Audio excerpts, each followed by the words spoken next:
Hello dear students, मैं ऋषिराज बागोरिया फिर से आप सभी का स्वागत करता हूं आपके अपने इस यूट्यूब चैनल पर। आज के वीडियो में हम 4.1 के जो नेक्स्ट क्वेश्चंस है जिनमें हम ग्राफ बनाना सीखेंगे।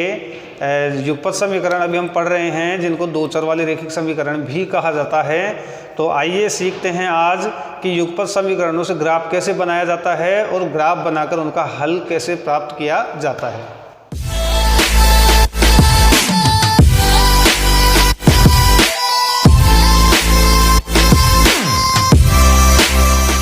स्टूडेंट्स, हम कर रहे हैं क्वेश्चन नंबर 2। फर्स्ट जो क्वेश्चन है वो हमने पिछले वीडियो में हल किया है। तो फर्स्ट क्वेश्चन को देखने के लिए आप पिछला वीडियो देख सकते हैं अगर आप आज नए हैं तो।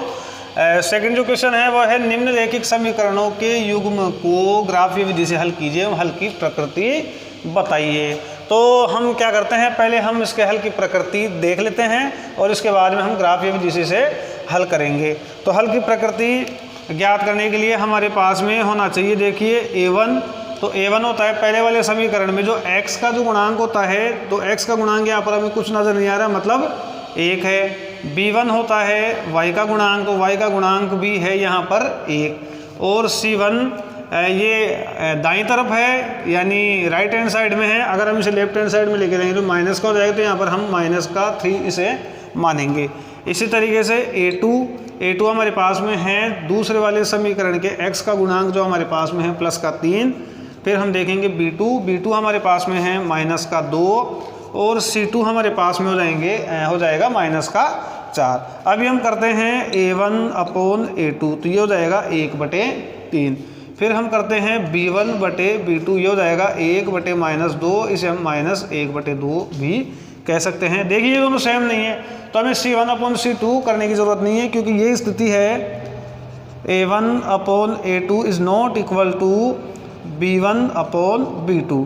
तो इसलिए समीकरण युग्म का हल अद्वितीय होगा, मतलब x और y का जो मान है वो एक ही होगा। x का एक ही मान होगा, उसके अलावा और कोई मान नहीं होंगे। y का भी एक ही मान होगा, उसके अलावा और कोई मान नहीं होंगे। अब हम इसे हल करके देखते हैं।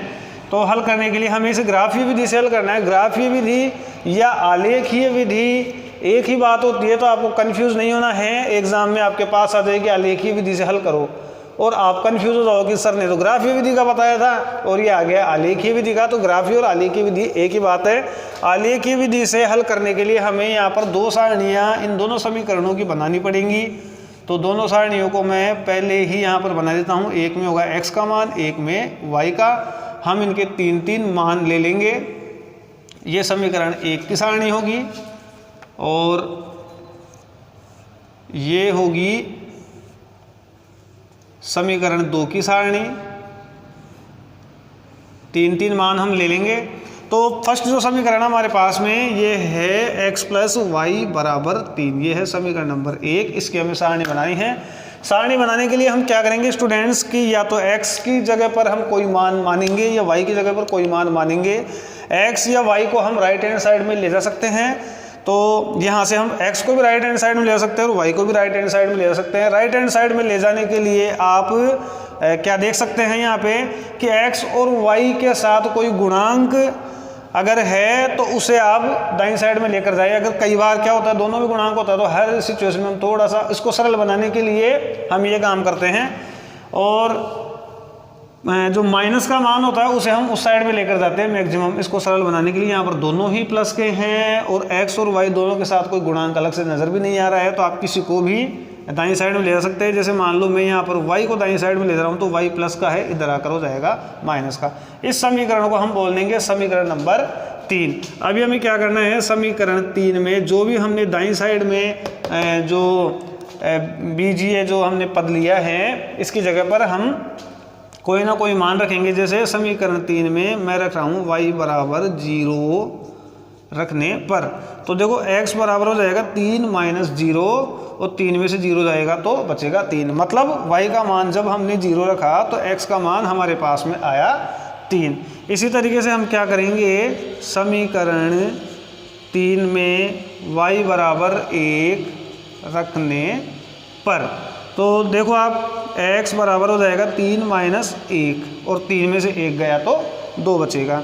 तो देखो जब हमने समीकरण 3 में y बराबर 1 रखा तो x बराबर हमारे पास में आया 2। इसी प्रकार से समीकरण 3 में y बराबर 2 रखने पर तो देखो x बराबर आया 3 माइनस 2, मतलब कि 3 में से 2 गया तो 1। जब हमने y बराबर 2 रखा तो x बराबर आया 1। तो समीकरण 1 की जो सारणी है वो हमारे पास बन चुकी है। अभी हम समीकरण 2 की सारणी बनाते हैं। तो समीकरण 2 की सारणी बनाने के लिए मैं एक बार फिर से समीकरण 2 को राइट कर लेता हूँ। ये हमारे पास है समीकरण नंबर 2। इसमें मैं 2y को राइट हैंड साइड में भेजूंगा क्योंकि माइनस का पद है, तो माइनस के पद को मैक्सिमम में दाईं साइड में भेज कर इसे सरल बनाने का हम प्रयास करते हैं। तो माइनस का पद अगर हम लेफ्ट हैंड साइड में रख लेते हैं तो ये जो माइनस वाला जो इसका जो गुणांक है इसको बच्चों को थोड़ी जटिलता महसूस होती है।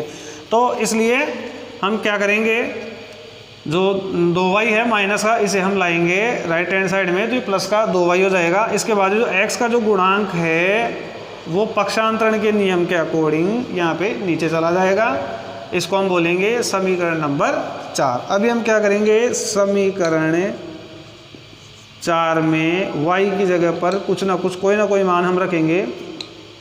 जैसे मान लो y की जगह पर मैं रख रहा हूँ 0। आप थोड़ी देर ये देखें तो 4 प्लस अगर आप 2 y की जगह पर आप 0 रखें तो 2 को 0 से गुणा करेंगे तो 0 आएगा बटे 3, मतलब 4 और 0 को जोड़ेंगे तो 4, 4 में अगर आप 3 का भाग देते हैं तो पूरा पूरा नहीं जाता, इसलिए हम इसका मान 0 नहीं रखेंगे।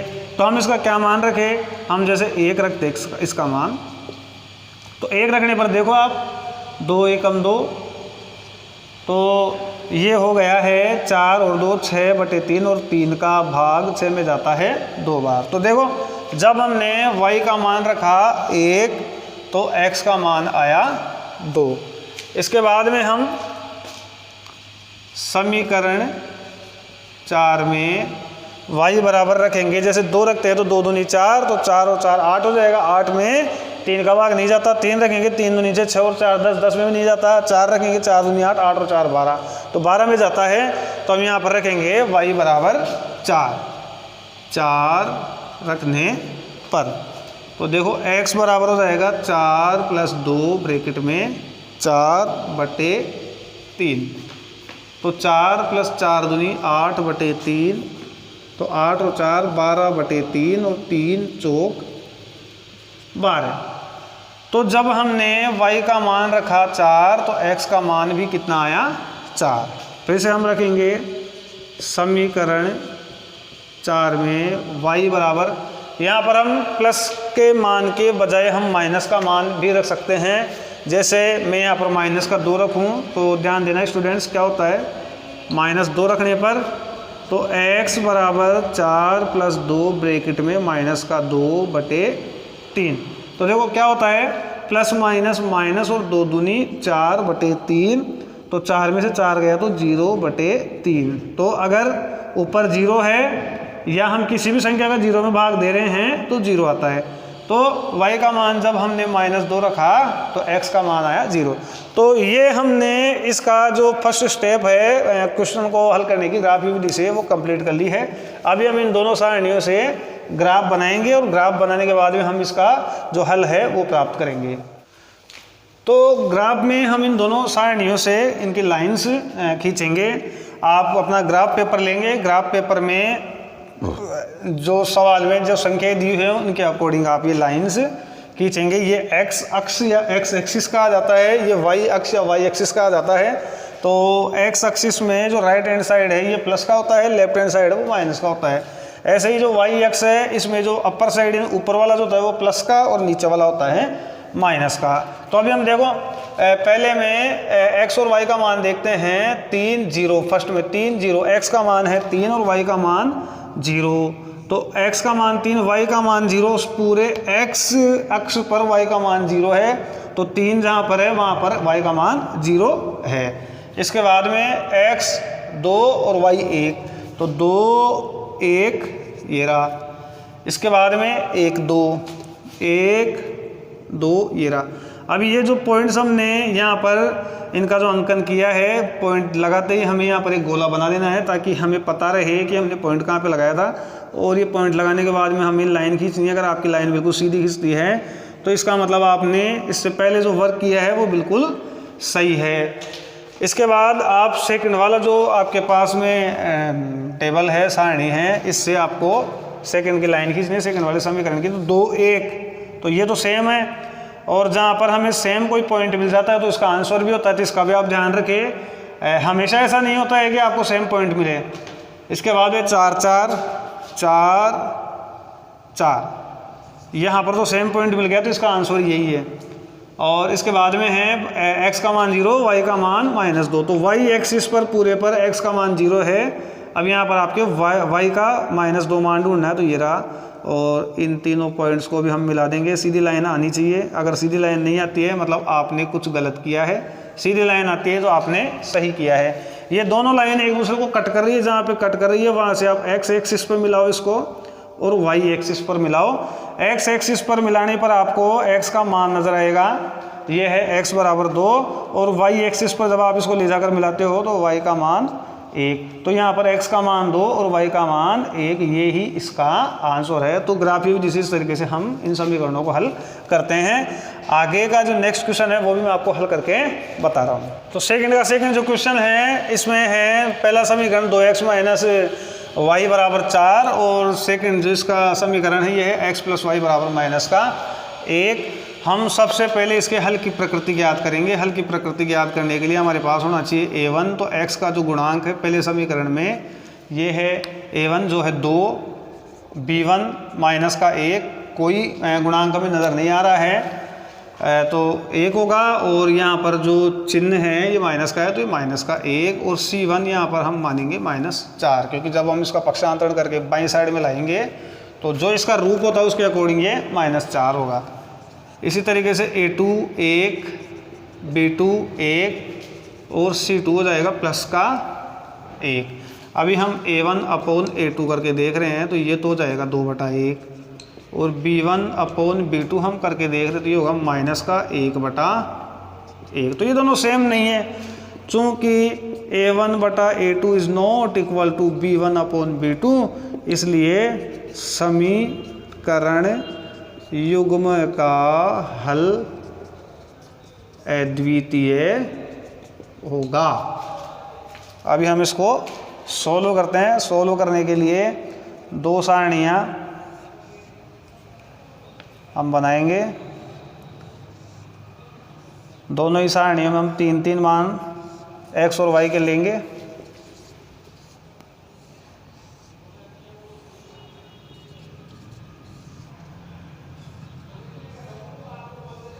ये इसकी दूसरी सारणी, ये पहली सारणी। पहले समीकरण से बनेगी। पहला जो समीकरण हमारे पास में ये है 2x माइनस वाई बराबर 4। तो इसमें हम क्या करेंगे, माइनस के y का पक्षांतरण कर देंगे, इसको राइट हैंड साइड में हम भेज देंगे। तो देखो 2x बराबर हो जाएगा 4 माइनस का y इधर आकर हो जाएगा प्लस का, और x बराबर ये जो x का जो गुणांक है ये भाग के रूप में नीचे चला जाएगा। इसे हम कहेंगे समीकरण नंबर 3। तो समीकरण 3 में y बराबर, जैसे हम 0 रखे, 0 रखने पर तो x बराबर 4 प्लस 0/2, मतलब कि 4/2, 4 और 0 4, और 2 का भाग 4 में लगाएंगे 2 बार जाएगा। तो जब हमने y का मान रखा 0 तो x का मान आया 2। इसके बाद हम क्या करेंगे, y बराबर 1 रखेंगे तो 5 हो जाएगा, 5 का भाग 5 में 2 का भाग नहीं जाता तो हम 2 रखेंगे। 2 रखने पर तो x बराबर 4 प्लस 2/2, मतलब 4 और 2 6/2, तो 2 तिया 6। जब हमने y का मान रखा 2 तो x का मान हमारे पास में आया 3। इसके बाद में हम y बराबर 4 रखेंगे। y बराबर 4 रखने पर तो देखो x बराबर 4 प्लस 4/2 यानी 8/2, और 2 चौके 8। तो जब हमने y का मान रखा 4 तो x का मान भी 4 है। अब हम बनाते हैं दूसरे समीकरण की सारणी। दूसरा समीकरण हमारे पास में है x प्लस वाई बराबर -1। तो यहाँ पर x भी प्लस का y भी प्लस का आप चाहे जिसे राइट हैंड साइड में भेज सकते हैं। तो जैसे y को मैं भेज रहा हूँ तो माइनस का 1 और प्लस का जो y है इधर आकर हो जाएगा माइनस का, है ना। इसको हम कह देंगे समीकरण नंबर 4। तो समीकरण 4 में y बराबर 0 रखने पर तो x बराबर देखो -1 -0 मतलब कि माइनस का ही। तो जब हमने y बराबर 0 रखा तो x का मान हमारे पास में आया माइनस का ही। इसके बाद देखो y बराबर 1 रखने पर तो देखो x बराबर -1 माइनस और y की जगह पर 1, तो ये दोनों ही जो पद है वो माइनस के हैं। तो जोड़ बाकी में समान चिन्हों को हम जोड़ते हैं तो -1 और -1 दोनों मिलकर हो जाएंगे 2 माइनस के, चिन्ह नहीं बदलेंगे जोड़ बाकी के नियम में। तो जब हमने y बराबर 1 रखा तो x बराबर हमारे पास में आया -2। इसी तरीके से हम x बराबर 2 रखते हैं, x बराबर 2 रखने पर तो y बराबर 2 रखने पर तो x बराबर -1 माइनस और y की जगह पर 2, तो -2 और -1 मिलकर हो जाएगा -3। जब हमने y बराबर 2 रखा तो x बराबर आया -3। अभी हम इसका ग्राफ बनाते हैं। हम ग्राफ बनाएंगे, बीच में जो मूल बिंदु है इसका नाम O होता है, तो इसका भी आप ध्यान रखें। तो देखो x और y का मान हम पहली वाली सारणी को देख रहे हैं 2 0, तो x का मान 2 y का मान 0 यहाँ पर ही होगा x एक्सिस पर ही। इसके बाद 3 2, तो x का मान 3 और y का मान 2। लगभग यहाँ पे ग्राफ पेपर में आपको बिल्कुल एक्यूरेसी मिलेगी, एक्यूरेट जो आपकी लाइंस है वो एक्यूरेट ही आंसर आपके पास में होगा। मैं यहाँ पर बोर्ड पर इसे बना रहा हूँ, हो सकता है कि थोड़ा सा इधर उधर हो जाए, तो ग्राफ पेपर में आप ज़रूर इसे बना कर देखिए। 6 नंबर का क्वेश्चन है, तो 6 नंबर अगर आपको प्राप्त करने हैं तो आप ज़रूर से इन क्वेश्चंस की प्रैक्टिस करें। देखो 4 4, तो 4 और 4 लगभग यहाँ पे हम क्या करेंगे, इन पॉइंट्स को आप स्केल रख के आराम से इसको मिलाएं। बड़ी लाइन आप खींच सकते हैं, कोई प्रॉब्लम नहीं है उससे। इसके बाद देखो -1 0, x का मान -1 लगभग यहाँ पे, y का मान 0 यहाँ की यहीं x एक्सिस पर, -2 1, x का मान -2, y का मान +1 लगभग यहाँ पे, और -3 2 -3 और 2 लगभग यहाँ पे। तो इन्हें हम ऐसे मिला देंगे। अगर बोर्ड के ऊपर इस वाइट बोर्ड पे अगर हम देखते हैं x एक्सिस पर इसे लेके जाते हैं तो 1 मिलता है, y एक्सिस पर लगभग -2, तो x का मान इसके अकॉर्डिंग होगा 1 और y का मान होगा -2। तो स्टूडेंट्स ये है सेकंड का सेकंड। बाकी के 2 क्वेश्चंस भी आज के वीडियो में हम कवर करेंगे। सेकंड जो क्वेश्चन है वो कंप्लीट उसे कवर करेंगे, तो पूरा वीडियो आपको देखना है। इस अभी हम देखते हैं सेकंड का थर्ड क्वेश्चन। सेकंड का थर्ड क्वेश्चन का पहला समीकरण हमारे पास में x + y = 5, दूसरा समीकरण है 2x + 2y = 10। तो सबसे पहले हम क्या करते हैं, जो इसके जो हल की प्रकृति है वो ज्ञात करते हैं। इसके लिए हमें a1 चाहिए होगा, तो x का जो गुणांक है वो a1, b1 y का गुणांक जो 1 है, और c1 हो जाएगा -5, क्योंकि इसका पक्षांतरण करके a1x + b1y + c1 = 0। तो उसके अकॉर्डिंग जो इसका जो रूप है उसके अकॉर्डिंग हम -5 यहाँ पर c1 को लेकर आएंगे। इसी तरीके से a2 2, b2 2 और जो c2 है ये हो जाएगा -10। अभी हम a1/a2 करके देखते हैं, तो ये हो जाएगा 1/2। b1/b2 करके देखते हैं, तो ये भी हमारे पास में हो रहा है 1/2। जब ये दोनों सेम आ जाए तो हमें c1/c2 भी करने की ज़रूरत पड़ती है। तो ये -5/-10, माइनस से माइनस कैंसिल, और 5 एकम 5 और 5 दूनी 10, मतलब कि 1/2। तो ये देखो तीनों सेम है। जब तीनों सेम है तो हम लिखेंगे यहाँ पे कि a1/a2 बराबर है b1/b2 और बराबर है c1/c2। तो इसलिए समीकरण युग्म का हल अनेक होंगे। कैसे होंगे ये हम क्वेश्चन को सोल्व करेंगे तब हमें पता लगेगा। तो हम क्वेश्चन को भी सोल्व करके देखेंगे। तो क्वेश्चन को सोल्व करके देखने के लिए वही हमें दो सारणियाँ दोनों ही समीकरणों की बनानी पड़ेंगी। फटाफट से हम तैयार करते हैं इसे। This is number 1 and this is number 2। 3 मान हम इनके ले लेंगे। जो पहली जो सारणी है ये पहले क्वेश्चन या पहले समीकरण से बनेगी। तो पहला समीकरण हमारे पास में है x + y = 5। काफ़ी सरल समीकरण है। तो y को हम इधर ले जाते हैं तो हो जाएगा माइनस का। ये पहला समीकरण था, इसे हम कह देंगे समीकरण नंबर 3। अब देखो यहाँ पर हम क्या करते हैं, y = 0 रखने पर तो x = 5 - 0 मतलब कि 5। तो जब हमने y = 0 रखा तो x बराबर हमारे पास में आया 5। फिर y = 1 रखने पर तो x = 5 - 1 = 4। 5 में से 1 गया तो 4। जब हमने y = 1 रखा तो x बराबर आया हमारे पास में 4। फिर हम करेंगे y = 2 रखने पर तो x = 5 - 2। तो 5 में से 2 गया तो बचेगा 3। तो जब हमने y = 2 रखा तो x बराबर हमारे पास में आया 3। तो ये हो गई ये समीकरण 1 की सारणी। अभी हम समीकरण 2 की भी सारणी बनाते हैं। तो डियर स्टूडेंट्स ये है समीकरण नंबर 2। समीकरण नंबर 2 की हम सारणी बनाएंगे। इससे पहले आप देखो इन दोनों में आपको जो 2 है वो कॉमन नज़र आ रहा होगा। तो कॉमन मैंने बाहर निकाल दिया है। तो इस कॉमन का 10 में भाग लग जाएगा तो क्या आएगा हमारे पास में 2 × 5 = 10। तो x + y = 5 मतलब समीकरण 1 के जैसा है ना। समीकरण 1 के जैसे। तो इसलिए जो इसकी सारणी है वो भी एज इट इज हो जाएगी, है ना। तो समीकरण 2 की सारणी समीकरण 1 के जैसी बन जाएगी, मतलब एज इट इज। तो आप देखो 5 0 4 1 और 3 2 यहाँ पर कर सकते हैं। वैसे भी अगर आप इसे सारणी बनाएंगे तो भी इसके मान आपको अलग नजर आएंगे, लेकिन लाइन एक ही बनेगी इनकी। वो भी हम बना के देख रहे हैं, देखिए क्या होता है। समीकरण 1 की सारणी बनाते हैं। समीकरण 1 और समीकरण 2 दोनों की सारणी सेम है।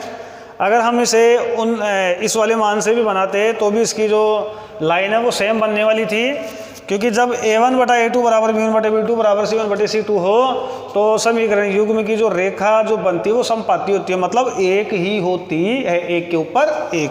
तो देखो अब 5 0 तो 5 0 मैंने यहाँ पर इसका तो हमने पॉइंट कर दिया है। इसके बाद में 4 1 तो 4 ये रहा x का मान और y का मान 1 लगभग यहाँ पे, और 3 2 3 2।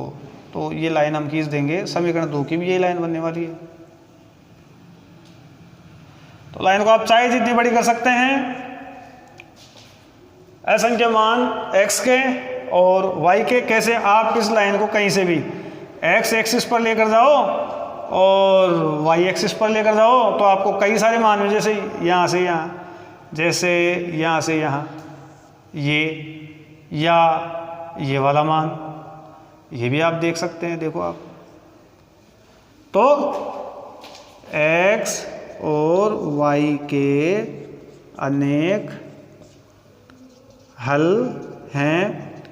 जैसे आप ये ले सकते हैं 5 0 भी है, 4 1 भी है, 3 2 भी है, या 1 3 भी हम कर सकते हैं, है ना। तो ऐसे बहुत सारे मान हैं। तो इसीलिए इसे कहा जाता है कि समीकरण युग्म के अनेक हल होते हैं और इससे जो बनने वाली जो रेखाएं होती है वो समपाती होती हैं। तो सेकंड का जो आखिरी क्वेश्चन है, फोर्थ क्वेश्चन, 3x + y = 2 समीकरण 1, 2x - 4y = 5, 2x - 3y = 5, यह है समीकरण नंबर 2। सेकंड क्वेश्चन का भी आखिरी क्वेश्चन है और आज की वीडियो का भी आखिरी क्वेश्चन है। इसके आगे के जो क्वेश्चन हैं वो हम अगले वीडियो के लिए ही छोड़ेंगे। इस वीडियो में हम सेकंड के सारे क्वेश्चंस सोल्व कर लेते हैं। अभी आखिरी क्वेश्चन इसका, सबसे पहले हम इन दोनों समीकरणों के जो हल की जो प्रकृति है उसके बारे में पता करते हैं। उसको सबसे पहले हम a1 लिखेंगे। a1 है 3, b1 हमारे पास में है y का गुणांक 1 और c1 होगा माइनस का 2। a2 हमारे पास में है 2, b2 हमारे पास में माइनस का 3 और c2 होगा माइनस का 5। अभी हम करते हैं a1 अपॉन a2 मतलब 3/2, b1 अपॉन b2 मतलब 1 माइनस का 3, या आप इसे कह सकते हैं माइनस का 1/3। ये दोनों सेम नहीं है तो c1 अपॉन c2 करने की ज़रूरत हमें नहीं है, चूँकि a1 upon a2 is not equal to b1 upon b2, इसलिए समीकरण युग्म का हल अद्वितीय होगा। तो दोनों सारणियों के लिए हम समीकरणों को हल करेंगे। x y 3 मान हम रख लेंगे।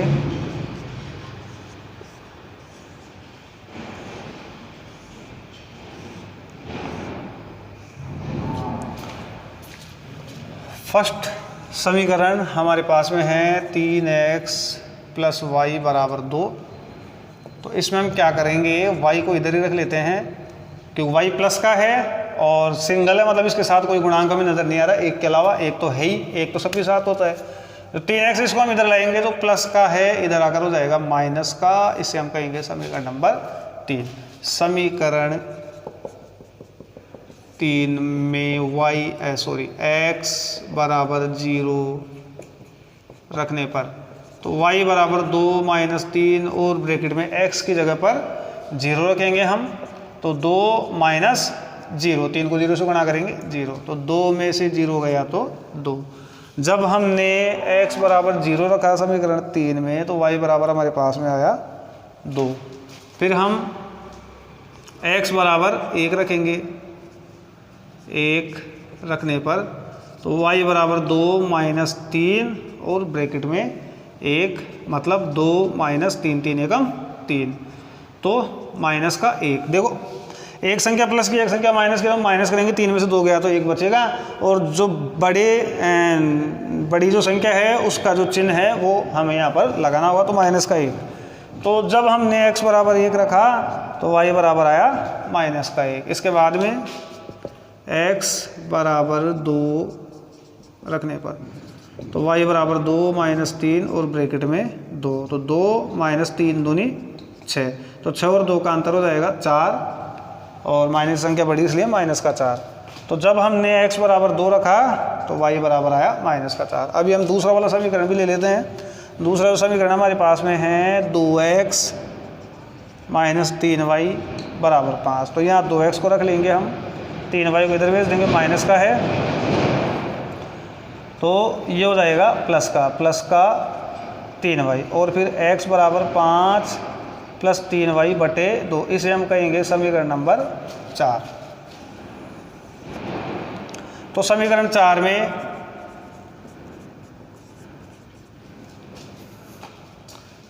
y बराबर, अगर हम 0 रखते हैं तो 3 को 0 से गुणा करेंगे तो 0 हो जाएगा।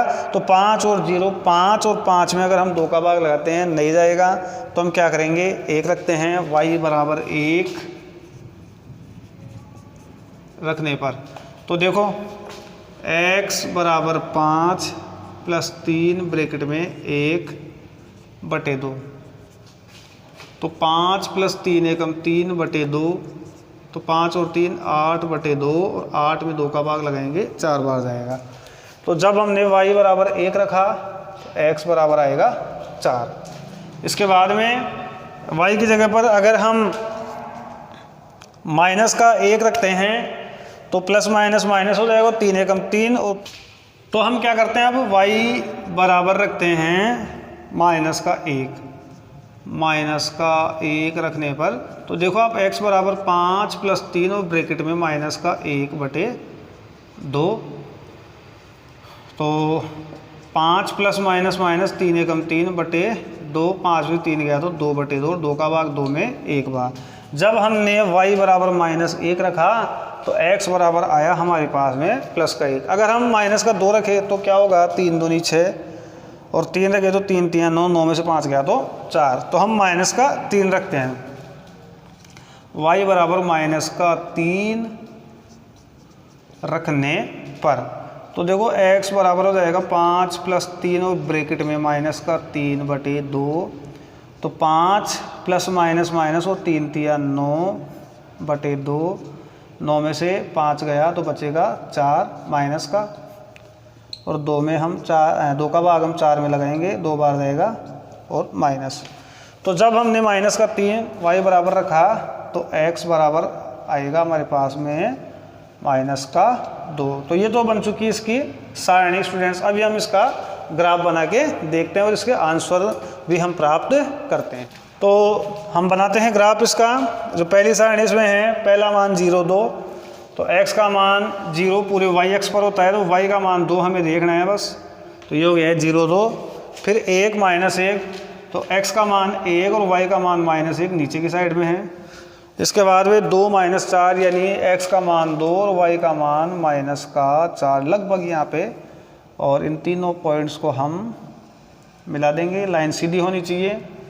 आप स्केल की सहायता लेंगे। यहाँ पर आप इस समीकरण को लिख सकते हैं कि ये जो लाइन है ये कौन से समीकरण की है, 3x + y बराबर 2 की ये लाइन है।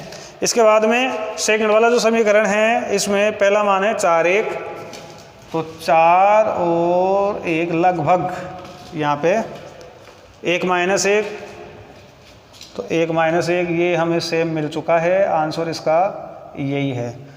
और -2 -3 -2 -3, इन तीनों पॉइंटों को भी हम मिला देंगे। और ये जो समीकरण है ये क्या है, 2x - 3y बराबर 5। ये दोनों कहाँ पे मिल रहे हैं, वहाँ पे हम x एक्सिस और y एक्सिस दोनों को मिला के देखेंगे तो हमें पता लगेगा। x का मान हमारे पास में है +1 और y का मान हमारे पास में है -1। तो ये स्टूडेंट्स सेकंड का 4th क्वेश्चन, जो कि इसका आखिरी क्वेश्चन था, वो कंप्लीट हो चुका है। कैसा लगा आपको जो हमने ये क्वेश्चन सोल्व किए हैं, ये आपको समझ में आए कि नहीं आए, तो ये आप कमेंट बॉक्स में ज़रूर लिखें। और ज़्यादा से ज़्यादा अगर आपको समझ में आया है तो इसे शेयर ज़रूर करें, लाइक करें। धन्यवाद।